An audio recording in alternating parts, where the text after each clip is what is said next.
मंडळी, मोनिका पाटील ब्लॉग मध्ये मी तुम्हा सगळ्यांचं मनापासून स्वागत करत आहे।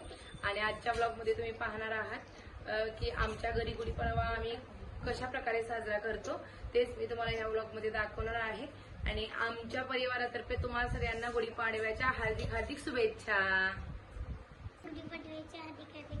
गुढी उभा करण्यासाठी काय काय साहित्य लागते आता मी तुम्हाला सांगतो आणि आम्ही काय काय घेतले इथे। गुढी उभा करण्यासाठी एक काठी घेतल्या आणि त्यावरती रेशमी कापड म्हणजे ब्लाऊज पीस किंवा काटाची साडी सगळेजण वापरतात। त्यानंतर तसंच फुलं किंवा फुलांची माळ, त्यामध्ये चाफ्याच्या माळाचा आज लय मान असतोय आणि साखरेच्या गाठीची माळ हे देखील वापरले जाते। तसंच वरती चांदीचा कलश किंवा तांब्याचा कलश ठेवला जातोय। आणि गुढी नेहमी आपल्या घराच्या दाराजवळ किंवा खिडकीजवळ उभी केली जाते, कारण असं म्हटलं जाते की सकारात्मक ऊर्जा आणि सुख समृद्धी ही गुढीच्या रूपात आपल्या घरात येत्या। आजच्या दिवशी कडुलिंब आणि गुळ खाण्याची देखील परंपरा आहे आणि याचा अर्थ म्हणजे जीवनात काही कडू गोड तिखट अनुभव येतात ते स्वीकारायला आपण शिकायला पाहिजे। यासाठी हे कडुलिंब खाणं आजच्या दिवशी गरजेचं आहे। आणि आमची आयडी जबरदस्ती सगळ्यांना खायला घालत्याच, म्हणत्या आज जर तुम्ही कडुलिंब खाल्लात तर वर्षभर आपल्याला कुठलाच आजार होणार नाही, कुठलीच रोगराई होणार नाही असं देखील मानलं जाते। त्यामुळं जरा का विना चाकायचंच म्हणून आई आम्हाला जबरदस्तीने खायला देत्याच। लोक नवीन कपडे घालतात, त्यानंतर पूर्वी श्रीखंड यासारखं गोड पदार्थ करतात आणि गोड शेवया करतात। तसंच पुरणपोळीचा देखील नैवेद्याचा आज मान आहे। आणि गुढी उभा केली की नाही आमच्या इथं पहिला सगळीजण गोड शेवया करतात आणि नैवेद्य दाखवतात, कारण पोळ्या करायला वेळ लागतोय।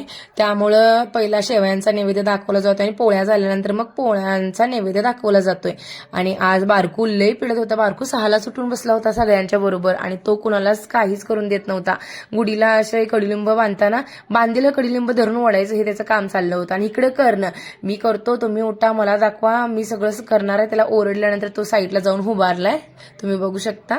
आणि ह्यांची कार्टूनगिरी काही कमी नव्हती। गुढीपाडवा हा महाराष्ट्रात साजरा होणारा नवीन वर्षाचा पहिला दिवस आहे आणि हिंदू नववर्ष म्हणून ओळखला जातो आजचा दिवस। याच दिवशी लोक नवीन कामाची सुरुवात करतात, त्यानंतर घर स्वच्छ करतात, गुढी उभा करतात। तसंच गुढी का उभा करतात, गुढी म्हणजे विजयाचं आणि आनंदाचं प्रतीक आहे असं म्हणतात सगळेजण। आणि आजच्या दिवशी बघा तुम्ही सोनं खरेदी करायचं असेल किंवा गाड्या घ्यायच्या असतील, काहीही शुभ करायचं असेल तर आजच्या दिवशी भरपूर लोक सगळं म्हणजे नियोजन करतात। मी पप्पा आणि माझा मावस भाऊ आम्ही तिघांनी मिळून गुढी उभी केली आणि उभी करताना आम्हाला जरा त्रास झाला, कारण सगळ्या जगभरातल्या वायरी जणू काय आमच्याच घरावरती बांधल्यात असं झालं आणि गुढी उभा करता येत नव्हती आम्हाला व्यवस्थित। आणि पप्पा आमचं जरा लगेच चिडतात, त्यामुळे चिडचिड होत होती पप्पांची। मग आम्ही दोघांनी गुढी धरली आणि दोन्हीकडनं पप्पांनी चापून बांधली। पप्पा म्हटलं इकडच्या खिडकीला आणि तिकडच्या खिडकीला धरून बांधतो म्हणजे गुढी सुटण्याचे चान्सेस कमी आहेत।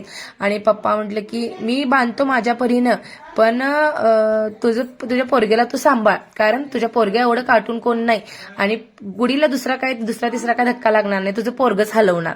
आणि हे तेवढंच खरं आहे, मलाही माहित होतं।